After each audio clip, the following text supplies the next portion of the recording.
শোণিতপুৰ জিলাৰ ৰঙাপাৰাৰ জামুনবিল দপদপি সংযোগী বিধ্বস্ত পথছোৱা নিৰ্মাণৰ দাবীত পুৱাই ওলাই আহিল ৫খনকৈ গাঁৱৰ ৰাইজ। লোকসভা নিৰ্বাচনী প্ৰচাৰ অভিযান তীব্ৰ গতিত চলি থকাৰ সময়তে অতি গুৰুত্বপূৰ্ণ পথছোৱা নিৰ্মাণৰ দাবীত ৰাজপথলৈ ওলাই আহি ৰাইজে সাব্যস্ত কৰে গণতান্ত্ৰিক প্ৰতিবাদী কাৰ্যসূচী।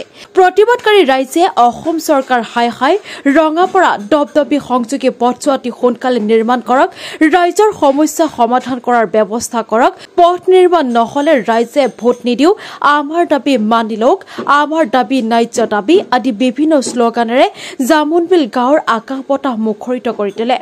ৰঙাপাৰা জামুনবিল দপদপি হৰি মন্দিৰ আৰু জামুনবিল শান্তিপুৰ সংযোগী পথছোৱা আজিলৈকে পকীকৰণ নোহোৱাৰ অভিযোগ উঠিছে, যাৰ ফলত কেইবাখনো গাঁৱৰ ৰাইজে আৰু ছাত্ৰ ছাত্ৰীসকলে যাতায়াতৰ নামত ভুগি আহিছে জমৰ যন্ত্ৰণা। পথছোৱা সামান্য এজাক বৰষুণতে বোকাময় হৈ পৰে।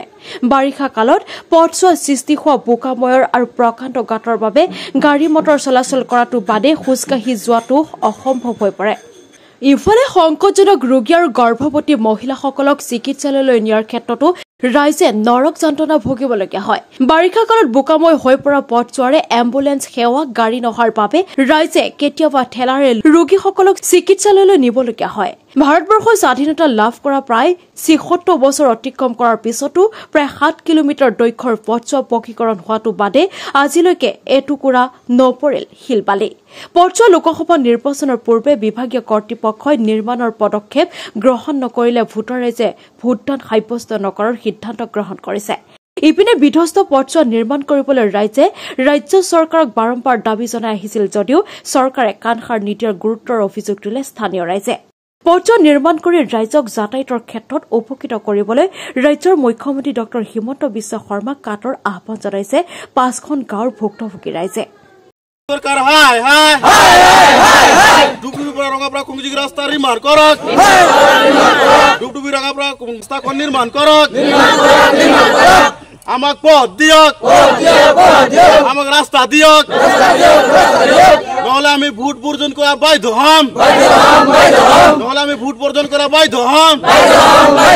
রাজ্য সরকার হাই হাই, রাজ্য সরকার হাই হাই, অসম সরকার হাই হাই, ডুবডুবি রঙাপারা খুংজিগ রাস্তা নির্মাণ করক, ডুবডুবি খুংজিগি রঙাপারা খুংজিগ রাস্তা নির্মাণ করক, ডুবডুবি রঙাপারা খুংজিগ রাস্তার নির্বাচন আগত নির্মাণ করক।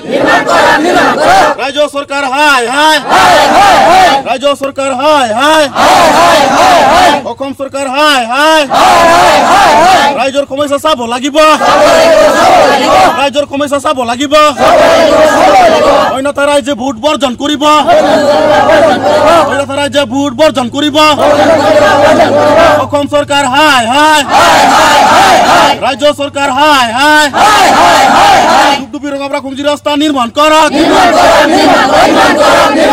ডুবডুবি ৰঙাপাৰা খুংজিগ ৰাস্তা নিৰ্মাণ কৰক। অসম চৰকাৰ হাই হাই, ৰাজ্য চৰকাৰ হাই হাই, অসম চৰকাৰ হাই হাই, ৰাজ্যৰ সমস্যা চাব লাগিব, ৰাজ্যৰ সমস্যা চাব লাগিব, ৰাজ্য ভোট বৰ্জন কৰিব, ৰাজ্য ভোট বৰ্জন কৰিব। আজি ৪-৫টা গাঁৱৰ চবে মিলিখিনি আহিছো আমি ৰাস্তাৰ বাবে, কিয়নো আমাৰ ৰাস্তাটো আমি আজি ৪০-৫০ বছৰ ধৰি ইয়াত আমি বসবাস কৰিছো। ধৰ আমি আজিলৈকে ৰাস্তা ভাল পোৱা নাই, কিয়নো ৰাস্তাটো কেনেকুৱা আমাৰ বাৰিষা হলে পুৰা বোকা হৈ যায়। ধৰ বাৰিষাটো বাদে আজি খৰালি হৈ আজি ৰ'দ দি আছে, তথাপিও আমাৰ ইয়াত এনেকুৱা ধূলি এনেকুৱা হৈ আছে আৰু খাল এনেকুৱা বিল নিচিনা এনেকুৱা হৈ গৈছে। তো সেইটোৰ কাৰণে আমি ভাবো যে আমাক ৰাস্তা লাগে, কিয়নো আমাক যদি ৰাস্তা নিদিয়ে তেতিয়াহ'লে আমি ইয়াত কেইটা যিমানখিনি আমাৰ দপদপি অঞ্চল জামুনবিল এনেকুৱা আমি আছো, তাতে আমি ভোট কেন্দ্ৰ আমি বহিবই নিদিওঁ আৰু আমি ভোট নিদিওঁ।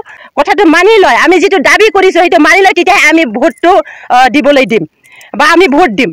আৰু ধৰ আমাৰ এনেকুৱা অসুবিধা হয় সেইটো ৰাস্তা যে এনেকুৱা আমাৰ যিটো ষ্টুডেণ্ট আছে ইমান ভিতৰৰ পৰা আমাৰ আহিব লগা হয়, ধৰ আমাৰ টাউনত ধৰ স্কুল আছে টাউনত যাব লগা হয় তেনেকুৱা।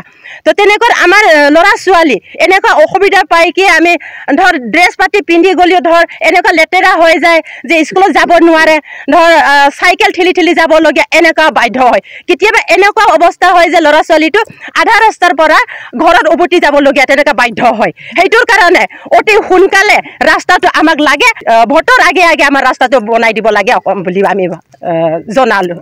ওলাই আহিছোঁ 5-6 গাঁৱৰ আমি জমা হৈ ৰাইজ ওলাই আহিছোঁ। মই এজন আশাকৰ্মী হয়। গৰ্ভৱতী মহিলা আমি যেতিয়া ডেলিভাৰী আমি হস্পিটেললৈ লৈ যাবলৈ ইমান অসুবিধা, এইটো ৰাস্তাত বোকাত আমি ঠেলাত ৰাইজক মাতি পেলাই লৈ যায়, ঠেলাত ঠেলি হ'লেও আমাক ৰাস্তা লাগে। এইটো ভোটৰ আগে আগে আমাক এইটো ৰাস্তাটো বনাই দিবই লাগিব, চেন কেবল পেলাবই লাগিব, নহ'লে আমি এইটো এৰিয়া 6-5 গাঁৱৰ মানুহবিলাক আমি এতিয়া ভোটটো দিবলৈ অসুবিধা হৈ আছোঁ। আমি কিয়ৰ কাৰণে আমি আগৰ পৰা 50-60 বছৰ ধৰি আমি ইয়াত বসবাস পাতি আছোঁ, কিন্তু আজিৰ দৰে আগৰ নিচিনা আজিলৈকে আছে ৰাস্তা, কিন্তু আমাক ৰাস্তা লাগিবই।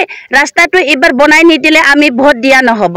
বাৰিষা কালত এনেকুৱা বোকা হয়, আমি মানে ইয়াত গাড়ীও ঠেলিব নোৱাৰে, ৰাস্তাও ঠেলিব নোৱাৰে, স্কুলৰ ছাত্ৰ ছাত্ৰী চবে যাবলৈ অসুবিধা হয়।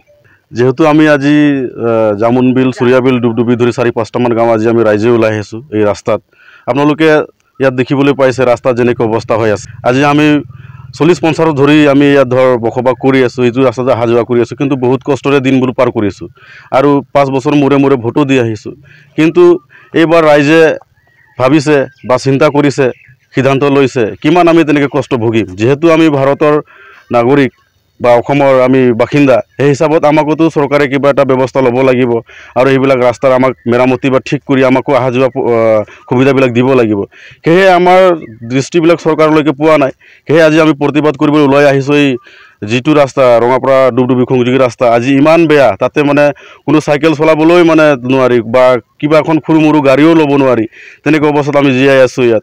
তো সেয়েহে এইবাৰ যদি আমাৰ এই নিৰ্বাচনৰ আগে আগে আমাৰ ৰাস্তাটো যদি মেৰামতি বা চেনগ্ৰেবেল নেপেলায়, যিয়ে নহওক চৰকাৰে যি উপায় কৰি আমাক বনাই দিব লাগিব, নহ'লে ৰাইজে কিন্তু ভোট বৰ্জন কৰালৈকে মানে চিন্তা কৰিছোঁ। আৰু যদি ভোট বৰ্জন কৰাৰ পিছতো যদি আমাক নাচায়, তেতিয়াহ'লে আৰু ডাঙৰ কিবা আলোচনা কৰি আমি মানে সিদ্ধান্ত ল'ম বুলি ৰাইজে আমি ইয়াত বিবেচনা কৰি আজি এই ৰাস্তাত ওলাই আহি আমি ৰাইজবাসী আজি প্ৰতিবাদ কৰিছোঁ। সেয়ে আমি অসম চৰকাৰক জনাওঁ বা জিলা আয়ুক্তকো জনাওঁ যে আমাৰ এই ৰাস্তাটো অতি শীঘ্ৰে নিৰ্বাচনৰ আগে আগে 19 তাৰিখৰ আগে আগে মেৰামতি বা নিৰ্মাণ কৰি দিবলৈ আমি আহ্বান জনাইছোঁ।